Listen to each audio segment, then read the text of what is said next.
Ok. El siguiente tema a tratar es coagulación sanguínea y trombofilia. Ok. Em, pues, es una patología, bueno, va a integrar una serie de patologías hematológicas que son benignas, ¿no? Y que muchas de estas pueden ser primarias como también secundarias o en el contexto de otras patologías, ¿ok?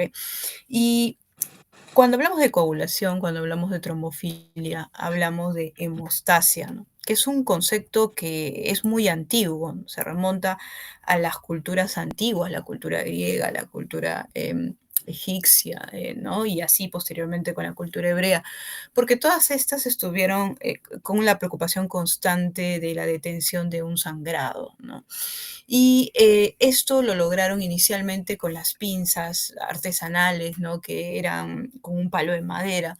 Luego vinieron las endoligaduras, luego vino el electrocauterio, ¿no? Con los árabes y el concepto del aceite hirviendo, hasta lo que tenemos actualmente, ¿no? Que son ya pinzas mucho más elaboradas, tenemos el concepto ya más claro de una compresión digital, de una endoligadura, etcétera, ¿no? Entonces, la hemostasia surge ante esa preocupación, ¿no? Ya que si no se detenía un sangrado, pues esto podría producir la muerte del ser humano, ¿no? Entonces, la sangre es un conjunto de elementos, como son células y proteínas, que interactúan entre sí, interactúan entre ellas y con su entorno, ¿no? Y el entorno justamente es la pared del vaso sanguíneo. Cuando se produce un daño a nivel de la pared de un vaso sanguíneo, estos elementos se activan y tienden a aglomerarse, a juntarse para poder solucionar ese daño, lo que se denomina coágulo o tapón hemostático. ¿M? Entonces, en base a ello, creo que voy a aceptar a alguien más. Ya, en base a ello, nosotros podemos definir a la hemostasia como un conjunto de mecanismos que tienen la finalidad de poder mantener la integridad del vaso sanguíneo o de la pared vascular, ¿ok? Para de esta forma prevenir un sangrado o controlar un sangrado que ya se haya producido.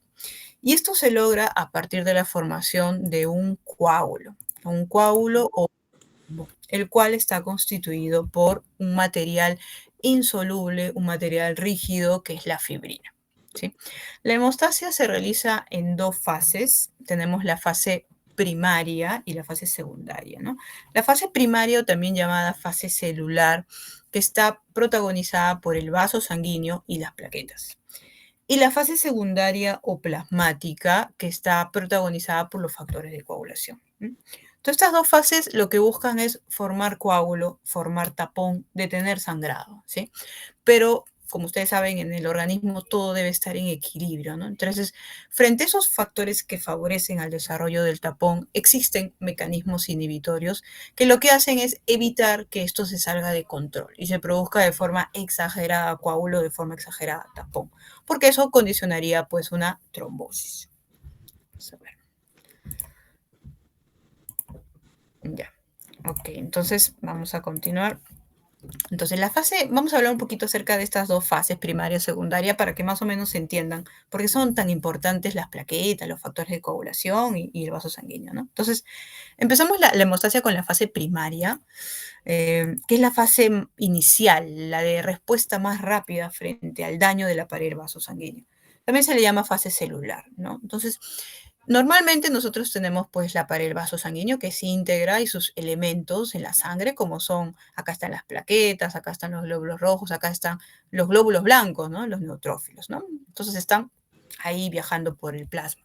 Pero ¿qué pasa cuando existe el daño de la pared? Cuando tenemos una herida, ¿no? Nos pinchamos, nos cortamos, de repente se rompe la integridad de la pared de este vaso, ¿no? Se rompen las células endoteliales, se rompe el subendotelio, ¿no? Que es la base de esa pared. Y sale sangre, ¿no? Y hay una eliminación, una salida de sangre, ¿no? Entonces, frente a eso, el organismo sabio inicia su respuesta y la respuesta inicial es de vasoconstricción refleja.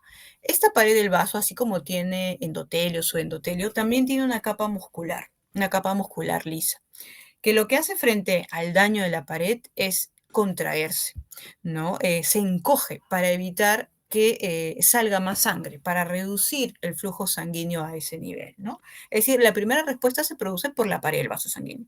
Y esto se genera por una serie de estímulos neurogénicos que van a condicionar la actividad de la capa muscular lisa de la pared del vaso sanguíneo. En un siguiente momento comienzan a participar las plaquetas. Cuando se rompe la pared del vaso, se expone el subendotelio. El subendotelio tiene colágeno, ¿sí? Se rompen las células endoteliales y se libera el contenido de la célula endotelial. Por ejemplo, dentro del contenido tenemos factor von Willebrand. Entonces, ¿qué es lo que hace el factor von Willebrand que se está liberando? Pues por un lado se ancla al subendotelio, el colágeno del subendotelio, y por otro lado ancla a las plaquetas, ¿no? Que están por aquí viajando, ¿sí? A través de un receptor que es la glucoproteína 1B, ¿no? Para que esa plaqueta se una, se adhiera a esa zona que está dañada y se active. Cuando una plaqueta se activa, cambia de forma, se vuelve más grande, ¿no? Tiene más personalidad la plaqueta y comienza a liberar su contenido. Dentro del contenido tenemos estas sustancias como la serotonina, el tromboxano A2, el ADP, que actúan como feromonas, atraen más plaquetas, ¿no? Y esto facilita lo que se llama la agregación plaquetaria, ¿no? Que se vayan juntando las plaquetas. Así como el factor von Willebrand se une a la plaqueta a través de un receptor que es la glucoproteína 1B, las plaquetas también se unen entre sí a través de otro receptor que es la glucoproteína 2B y mediada por un puente que es el fibrinógeno. ¿Ok? Y todo esto es importante para que se forme el tapón hemostático, ¿no? El tapón primario, de la fase primaria de la coagulación, ¿no? Que nos ayuda temporalmente a detener el sangrado o a evitar que siga sangrando, ¿sí? Pero este tapón no es lo suficientemente sólido para poder solucionar el problema. Entonces, frente a eso viene la fase secundaria o la fase plasmática, ¿no? Que es la fase ya de los factores de coagulación, ya vienen a solucionarnos el problema. Y nosotros tenemos 13 factores de coagulación. La mayoría de ellos se produce en el hígado, ¿no? Que son los que van a permitir formar el tapón hemostático final, ¿no? Que es el que ya me va a solucionar ese daño endotelial, ese daño en la pared. Ahora, hay muchas formas de entender cómo ocurre la coagulación. Sin embargo, creo que esta es la forma más didáctica para poder entenderla, que es el modelo clásico de la coagulación, que es un modelo antiguo de los años 60. Hoy en día tenemos el modelo celular, si ustedes por ahí tienen conocimiento, pero para poder entender la hemostasia in vitro y poder entender los tiempos de coagulación, todavía seguimos usando este modelo clásico, ¿no? El cual nos dice que la coagulación se da a partir de la activación simultánea de los factores de coagulación. ¿Okay?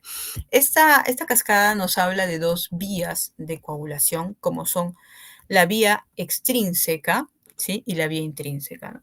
Siendo la vía extrínseca la vía más corta, la que se inicia con la activación del factor tisular, que condiciona la activación del factor 7 y la activación del factor 10, que es la que inicia la vía común. ¿Ok? Es la vía más corta.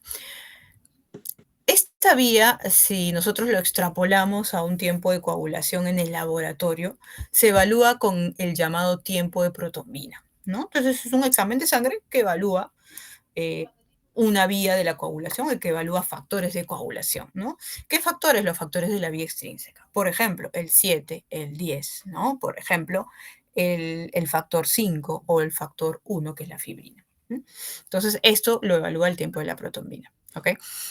La vía intrínseca es la vía más larga. Esta se inicia con la activación del factor 12, que a su vez activa el 11, está el 9 y está el 8 para poder activar finalmente la vía común, ¿no? Esta vía también se evalúa por un tiempo de coagulación, que es el tiempo de tromboplastina, ¿no? Entonces, ¿qué evalúa el tiempo de tromboplastina? La vía intrínseca. O sea, ¿qué factores se evalúa? El 12, el 11, el 9, el 8. ¿Ok? La activación de la vía común es necesaria para poder convertir la protombina en trombina, ya que esta finalmente es la que va a permitir generar la fibrina, ¿no? Y la fibrina es ese elemento sólido, rígido que nosotros necesitamos para que se forme el tapón hemostático secundario, ¿no? O el tapón hemostático final, el que me va a solucionar ese daño de la pared del vaso sanguíneo, ¿no? Entonces, todo ello corresponde a la hemostasia, ¿no? La fase primaria, la fase secundaria. Pero como se mencionó, también existe mecanismos fibrinolíticos que lo que van a hacer es destruir este coágulo para que no haya un exceso de coágulo, para que no haya un exceso de trombo y no se vaya a obstruir la luz de los vasos sanguíneos. O sea, hay mecanismos inhibitorios. Ok, entonces, si ese equilibrio se pierde, si predomina la formación de coágulo o no se forma coágulo, se producen dos grupos de patologías, ¿no? Vamos a tener primero los trastornos hemorrágicos, que son aquellos que se producen porque no hay coágulo o no se forma o está predominando los mecanismos inhibitorios, ¿no? Como por ejemplo tenemos el PTI, por ejemplo, ¿no? Problemas plaquetarios, problemas del vaso sanguíneo, como por ejemplo el Weber-Osler-Rendu, ¿no? Que está dentro de este grupo, y que van a generar cuadros de sangrado. Okay. En el otro extremo están las trombofilias, más bien donde existe un exceso de coágulo, hay un exceso de trombo, hay un exceso de tapón, y esto genera trombosis, ¿no? En este grupo vamos a tener las trombofilias primarias y secundarias, ¿no? Entonces, el tema del día de hoy, para hablar un poco de hemostasia, es de trombofilias, ¿no? Que es lo que vamos a hablar, ¿ok?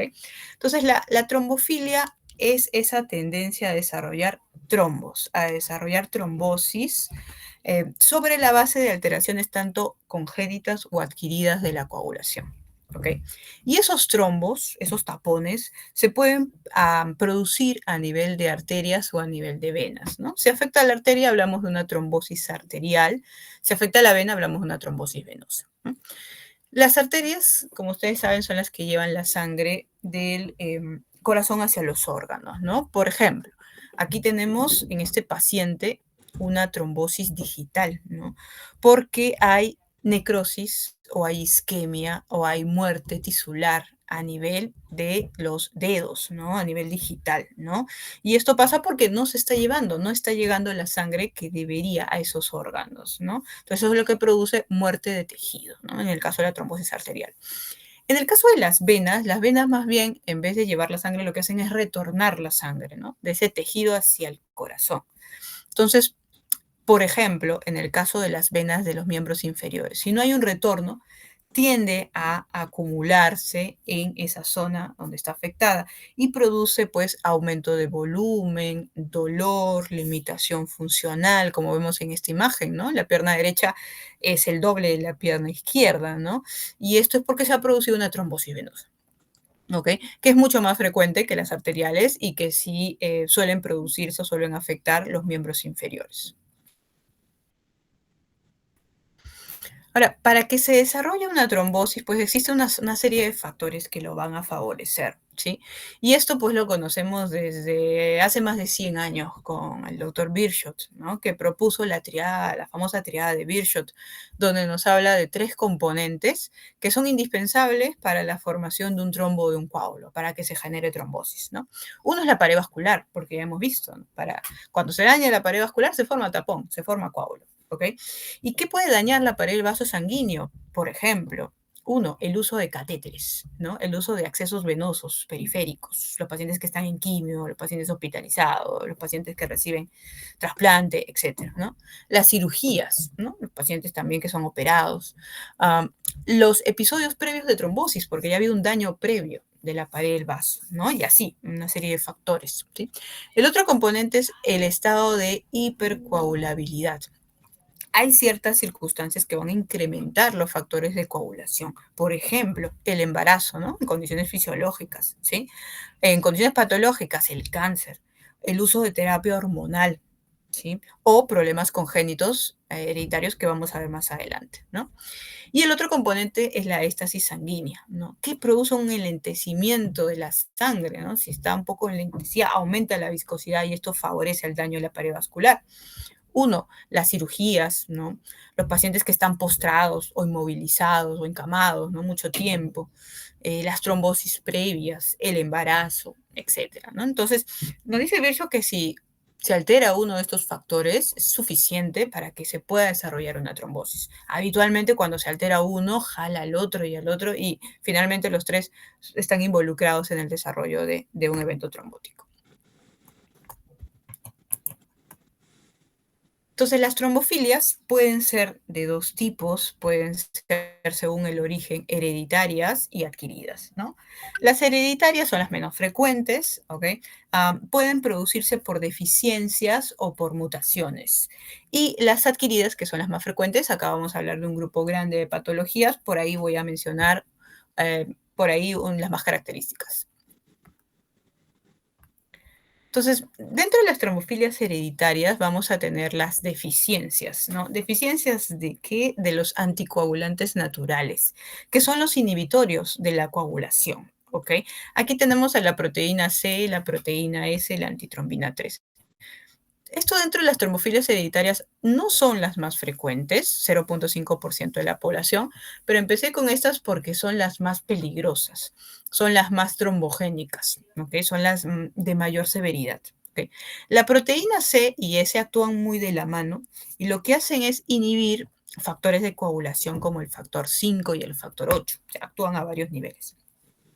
Y la antitrombina inhibe principalmente la trombina, pero también inhibe otros factores como el factor 10, ¿no? Entonces, de esta forma, si existe una deficiencia de estos anticoagulantes, estos inhibidores, pues va a haber una tendencia anormal a desarrollar trombo, ¿no?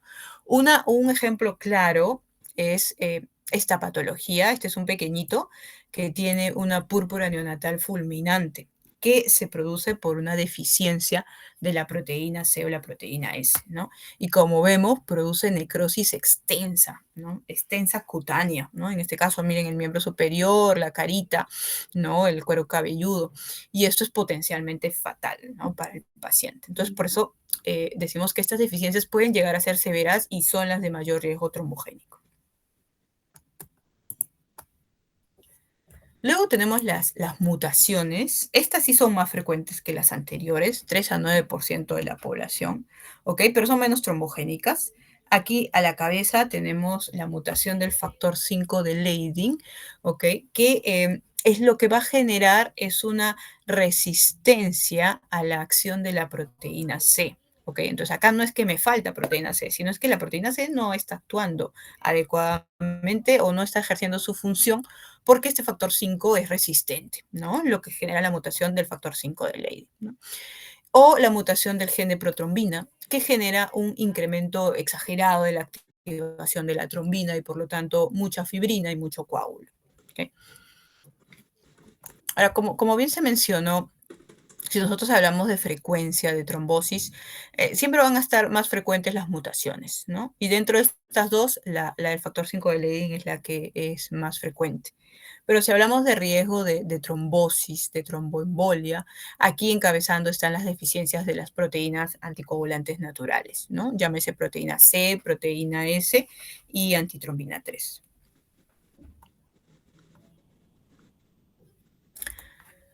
A ver, ¿cuándo nosotros debemos pensar en una trombofilia hereditaria, ¿no? En estas trombofilias primarias, ¿no? Bueno, hay ciertas circunstancias que hay que tener en cuenta, ¿no?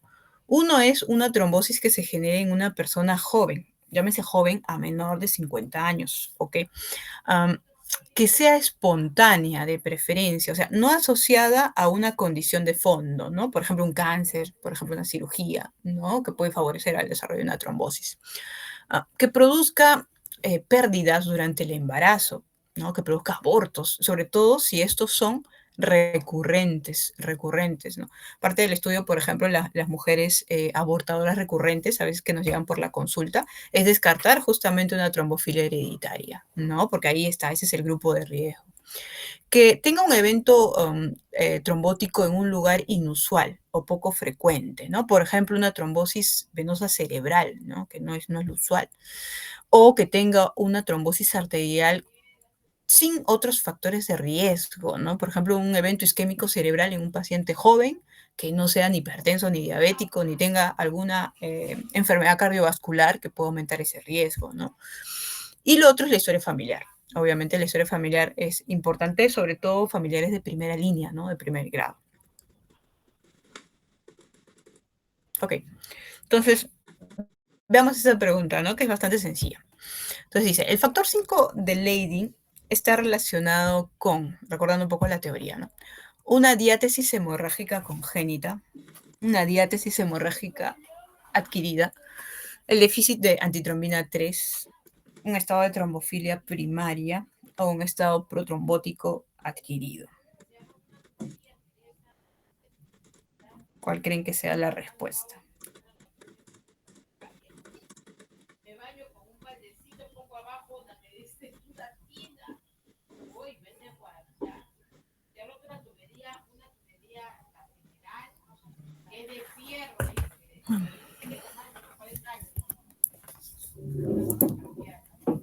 A ver, chicos, ¿alguna respuesta? Prototeórica.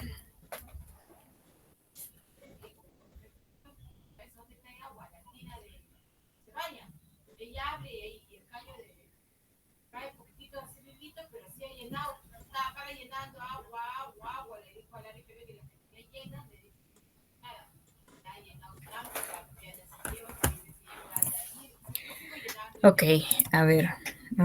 Vamos a ver, ya. Ok, el factor 5 de Leydig, si ustedes recuerdan, lo habíamos visto acá. Uno, está dentro de las trombofilias hereditarias o trombofilias primarias. ¿Ok? Que se produce por una mutación a nivel de factor 5 que genera resistencia a la proteína C. Fácil. Entonces, la respuesta sería estado de trombofilia primaria, ¿no? Bastante fácil. Trombofilia adquirida no, estamos hablando de un problema hereditario, ¿no? Entonces, no entra en este grupo. Déficit de antitrombina 3, ese es otro tipo de trombofilia, ¿ok? No estaría por ahí relacionado con esta, ¿no? Diátesis hemorrágica no, de entrada ni la 1 ni la 2, porque esto no genera sangrado, esto genera trombosis, ¿no? Recuerden que el sangrado está en el otro lado, en el otro extremo, ¿no? Entonces acá la respuesta sería estado de trombofilia primario, que es una pregunta teórica. Ok, en el otro grupo están las trombofilias adquiridas. A ver, las trombofilias adquiridas. Aquí vamos a tener una lista grande de patologías. La más frecuente probablemente sea el síndrome antifosfolipídico, que es una patología reumatológica, ¿ok? Luego tenemos en segundo lugar la hiperhomocisteinemia, que puede ocurrir en pacientes renales, ¿no? Porque existe una disminución de la depuración renal y una acumulación de la homocisteína. O en pacientes con deficiencia de B12, ¿no? En anemia megaloblástica, ¿no? Porque la B12 forma parte del metabolismo de la homocisteína, ¿no? Entonces puede estar incrementada en su caso de deficiencia. En desórdenes hematológicos que pueden ser benignos o malignos, ¿no? Benignos, por ejemplo, el CID, hablamos de la anemia falciforme también, ¿no? Que da mayor riesgo de trombosis. Y en malignos, por ejemplo, síndromes linfoproliferativos como los linfomas. En malignidades de órganos sólidos, en general todo tipo de cáncer, cáncer de mama, cáncer de útero, cáncer de pulmón, etc.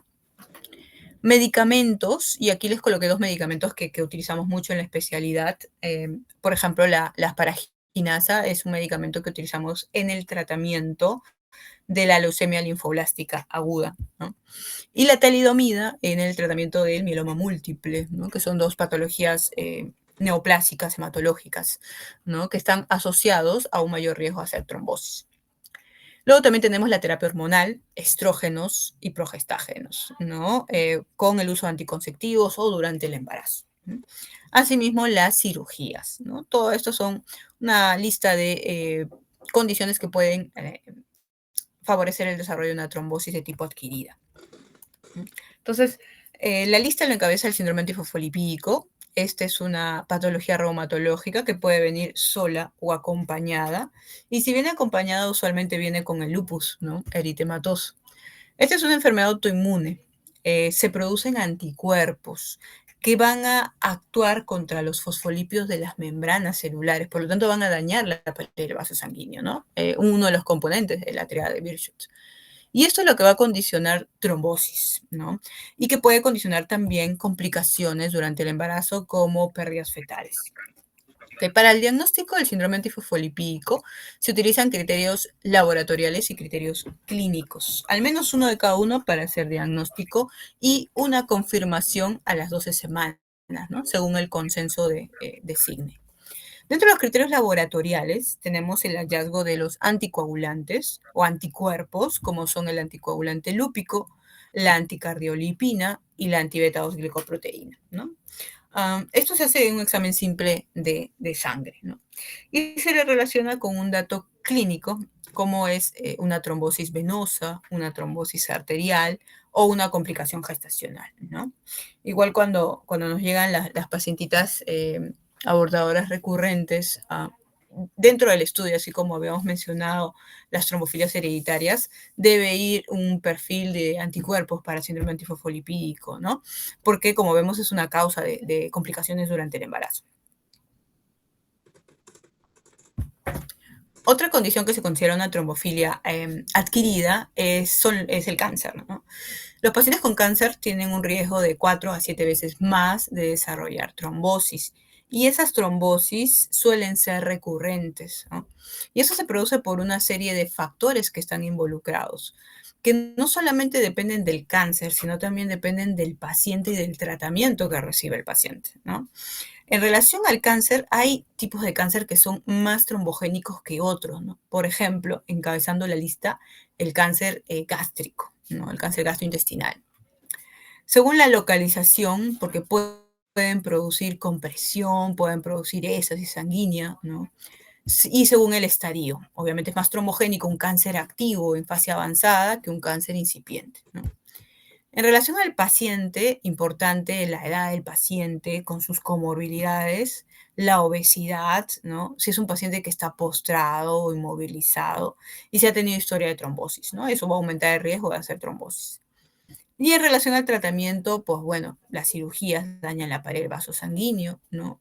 La hormonoterapia puede aumentar los factores de coagulación o la hipercoagulabilidad, ¿no? El uso de catéteres que dañan la pared de los vasos sanguíneos, ¿no? Entonces, todo esto se junta y favorece al desarrollo de trombosis en un paciente con cáncer, ¿no? Por eso es tan frecuente en comparación con la población general. Ahora, existen distintas escalas que permiten evaluar el riesgo de hacer trombosis en un paciente oncológico. Sin embargo, esta es la más utilizada y es la validada, que es la escala de Corana. ¿M? Nos habla de criterios clínicos y criterios laboratoriales. A cada uno se le da un puntaje, ¿ok? Y al final se hace la sumatoria, ¿no? Son básicamente 5 criterios. Uno es la localización, considerándose al cáncer de estómago y de páncreas como los más trombogénicos. Y le sigue pulmón, linfoma, cáncer ginecológico, testicular y vejiga. Otro criterio es el conteo de plaquetas incrementado de 350.000 a más, ¿no? Que le da un punto. Otro es el nivel bajo de hemoglobina, debajo de 10, y o el uso de eritropoyetina, ¿no? Que le da otro punto. El conteo de leucocitos por encima de 11.000 y el índice de masa corporal de 35 más, ¿no? Yendo a la obesidad. Entonces, al final, cuando se hace la sumatoria, se permite obtener un puntaje. Si el paciente obtiene un puntaje de 3 o más, se le considera como un riesgo alto, ¿no? ¿Y qué quiere decir eso? Que si el paciente no tiene trombosis, probablemente lo va a desarrollar en los siguientes meses, ¿no? Entonces, antitrombótico. Ahí habría que valorar el uso de la tromboprofilaxis anticipándonos al evento. Otra condición que se considera una trombofilia adquirida son las cirugías, ¿ok? Las cirugías terminan dañando los 3 elementos de la tríada de Virchow, ¿no? Estos pacientes tienen un daño en la pared vascular con el hecho de cortar, con el hecho de colocar catéteres, ¿no? Colocar equipo de venoclisis. Esto estimula la activación de los factores de coagulación que genera un estado de hipercoagulabilidad y la mayoría de estos pacientes van a estar encamados y esto puede durar mucho tiempo. Ahora, hay cirugías que tienen más riesgo que otras de producir trombosis, ¿no?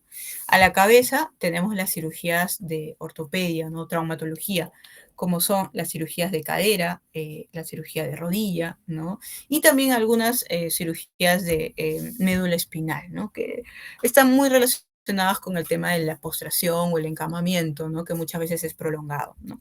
Entonces, en ese contexto también hay que valorar el uso de la anticoagulación de forma preventiva o profiláctica. Y otra condición, bueno, esta ya sí es fisiológica, es el embarazo, ¿no? En el embarazo se producen una serie de cambios. Hay un incremento de factores procoagulantes, por ejemplo, aumenta el factor von Willebrand, aumenta el factor 8, ¿sí?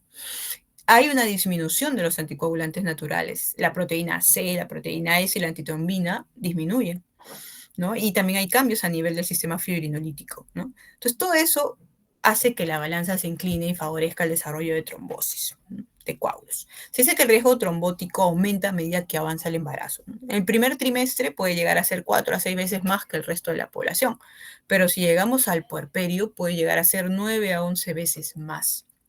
¿Sí? Y estos cambios sumados a los cambios físicos que experimenta la mujer, ¿no? Hay un crecimiento del útero que genera pues compresión a nivel de los miembros inferiores, ¿no? Y esto favorece a la heces sanguínea, eso favorece a las trombosis venosas de miembros inferiores, ¿no? Ahora, si bien es cierto, el embarazo puede generar trombosis, no hay que descartar en ese contexto que pueda también estar produciéndose una trombofilia hereditaria, ¿no? Porque se da en el 50% de los casos. Ok, ahora, la presentación clínica de la trombosis va a depender mucho del lugar de afectación, si es una arteria la afectada o es una vena.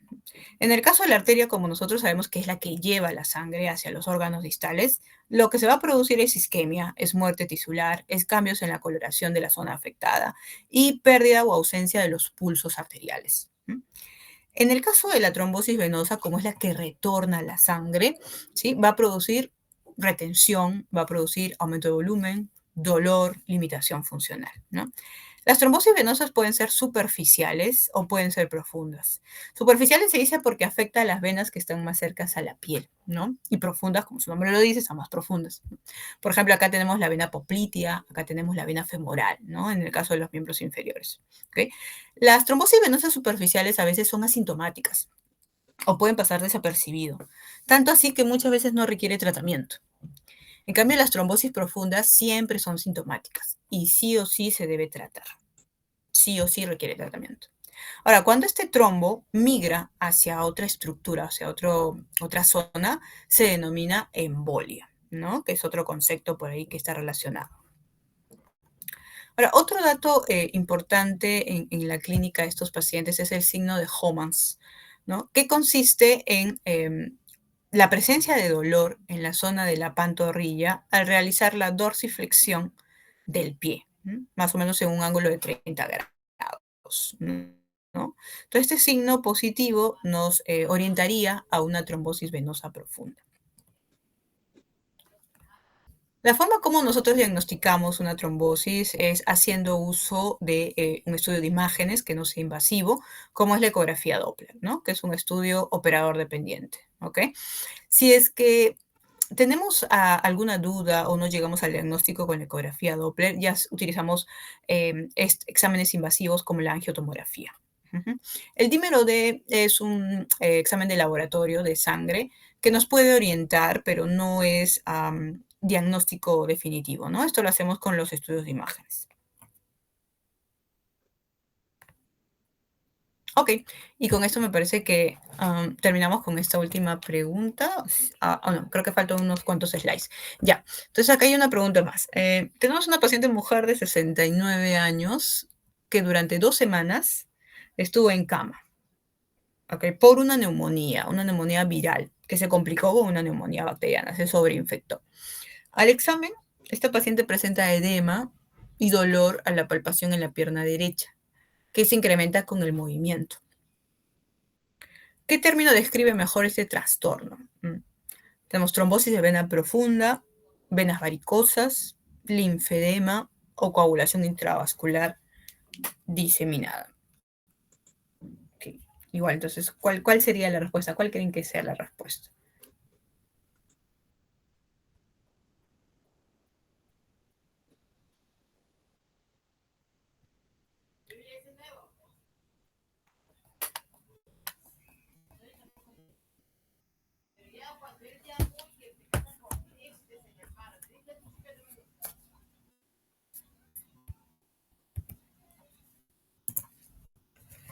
Ok. Ah, ah, ya. Esta es una pregunta práctica, ¿no?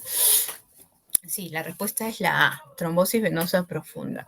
Y acá hay varias cositas, ¿no?, que resaltar. Uno, que es una paciente que está postrada, ¿no? 2 semanas está en cama. ¿M? Uno de los elementos de la TEA de Virchow es la estasis sanguínea, ¿no? Justamente por el encamamiento prolongado, ¿no? O sea, tiene riesgo de hacer trombosis. ¿Ok? Dos, el cuadro clínico es sugestivo de una trombosis, ¿no? Aumento de volumen y dolor a la palpación que se incrementa con el movimiento, que es lo que se suele ver en las trombosis venosas profundas.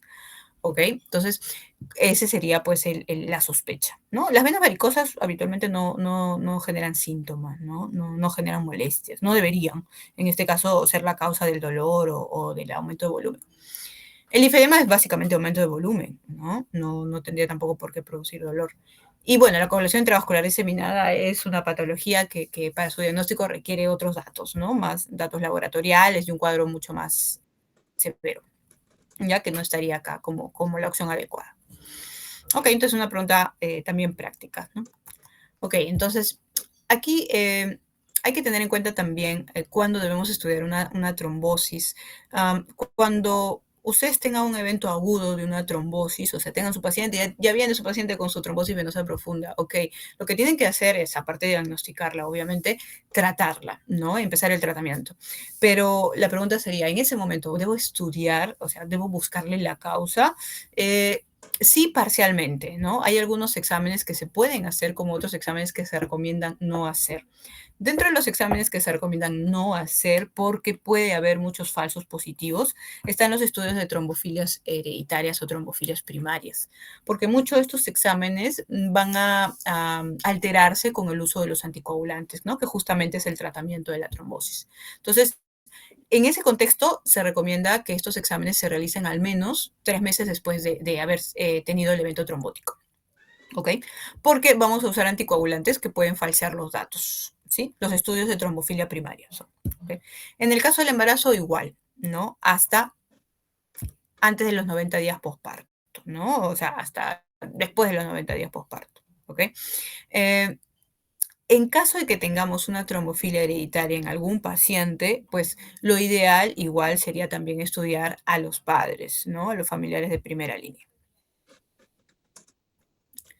Entonces, los estudios que nosotros tenemos de trombofilias, uno, incluyen a los estudios de trombofilias primarias, ¿sí? Acá tenemos pruebas funcionales, que estas son las que se alteran, ¿no? Con el uso de anticoagulantes, ¿sí? Por ejemplo, el dosaje de la proteína C, de la proteína S, el factor 8, de la antitrombina, ¿no? Todo esto se puede alterar. Tenemos las pruebas de autoinmunidad, por ejemplo, para síndrome antifosfolipídico, ¿no? Decíamos anticoagulante lúpico, anticardiolipina, antibeta-glicoproteína. Y tenemos las pruebas moleculares y genéticas, que esto se ve para las mutaciones, ¿no? Por ejemplo, mutación del factor 5 de Leydin o mutación del gen de protombina, que lo tenemos aquí también. Entonces, las pruebas moleculares y genéticas uno lo puede hacer en cualquier momento, así esté o no esté con trombosis, así esté o no esté con tratamiento, no se van a modificar porque son genéticas, ¿no? El problema es que no son de fácil acceso y son exámenes costosos, ¿ok? Las pruebas funcionales, de preferencia, no hacer cuando uno tiene un evento agudo de una trombosis, porque está recibiendo tratamiento y eso puede falsear datos. Y las pruebas de autoinmunidad sí se podrían realizar, ¿no? Para descarte de un síndrome antifosfolipídico. Ahora bien, y este me parece que es el último slide en relación al tratamiento, ¿no? El tratamiento de una trombosis consiste en anticoagulantes. Recuerden que las trombosis, si son superficiales, en el caso de las venosas, no requieren tratamiento en un buen grupo de casos, ¿sí? Solo cuando son sintomáticos, ¿sí? Y el tiempo de tratamiento no está definido. En el caso de las trombosis venosas profundas, todas requieren tratamiento, y las trombosis arteriales, todas requieren tratamiento. El tipo de tratamiento mínimo varía entre 3 a 6 meses, ¿ok? El tratamiento consiste en el uso de anticoagulantes. Los anticoagulantes son medicamentos que en el curso de los años o de las últimas décadas han ido cambiando mucho, ¿no? Haciéndose cada vez más específicos. Desde las heparinas, que son las más antiguas, los antagonistas de vitamina K como la warfarina, y los anticoagulantes orales directos, ¿no? Como el Rivaroxaban, Dabigatran y Apixaban, ¿no? Entonces, con el curso de los años, estos se han ido haciendo cada vez más específicos, ¿no? Más dirigidos a una terapia diana, a un factor específico. Y esto hace que tenga menos efectos adversos el medicamento, ¿no? Entonces, esta sería la indicación de tratamiento en un evento trombótico, ¿ok? El tiempo mínimo, 3 a 6 meses. ¿Ok? Y este es, me parece que es el último slide. Ah, ya. Este es el último, me parece. Sí, este es el último. Ok, que es un casito para que ustedes vean cómo se aplica el uso de los anticoagulantes, ¿no? En sí no es el tema hablar de anticoagulación porque ya es ampliarnos un poquito más, pero por ahí para que tengan un ejemplo. Este es un paciente varón de 50 años, ¿ok? Que luego de hacer un viaje prolongado, dice, o sea, yo me imagino que el paciente ha estado sentado 10 horas, ¿no? Como muchos de los pacientes, por ejemplo, que hacemos viajes afuera, ¿no? Hacia otros países y tenemos que estar 12 horas, 13 horas sentados a veces, ¿no? Entonces el paciente cursa con aumento de volumen de pierna derecha, ¿no? Y se asocia a dolor, ¿no? Es evidente el aumento de volumen. El paciente pesa 60 kilos, un aproximado. Entonces, bueno, le hacen una ecografía Doppler de la pierna y es compatible con una trombosis venosa profunda, ¿no? Entonces, la primera pregunta sería, ¿este paciente, ok, requiere tratamiento? La respuesta sería sí, ¿no? Toda trombosis profunda debe tratarse. Ok, ¿cuál es el tratamiento? La anticoagulación.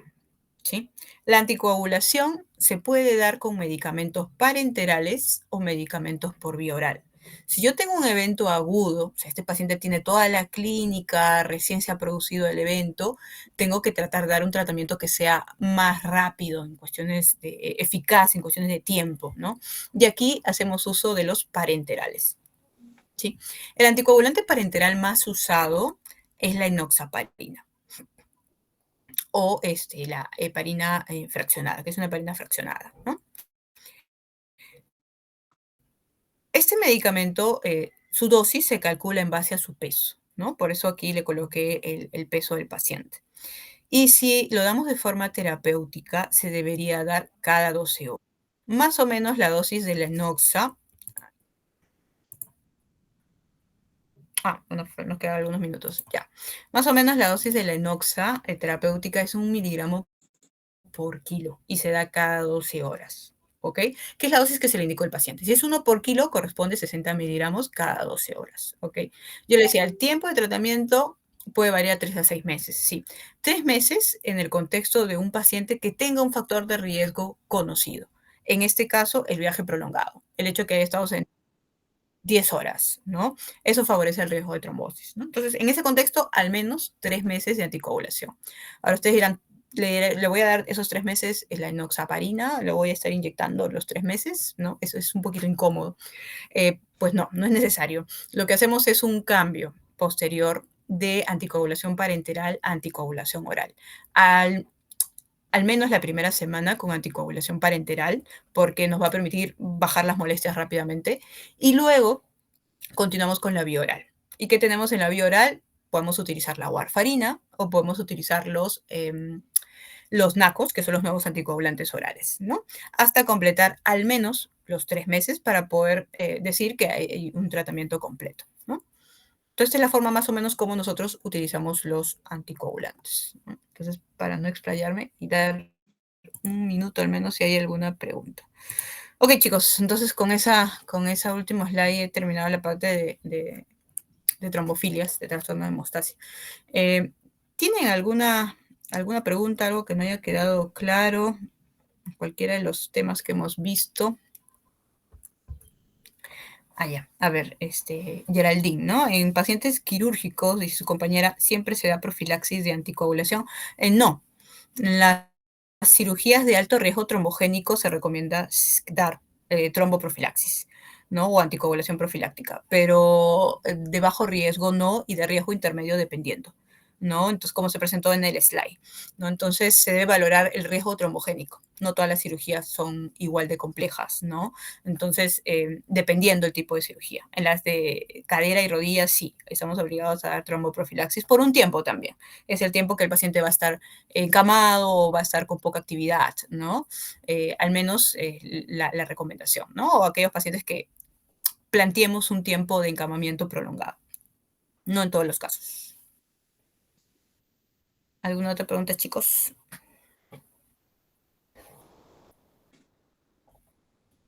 Ok, creo que quedan 5 minutos.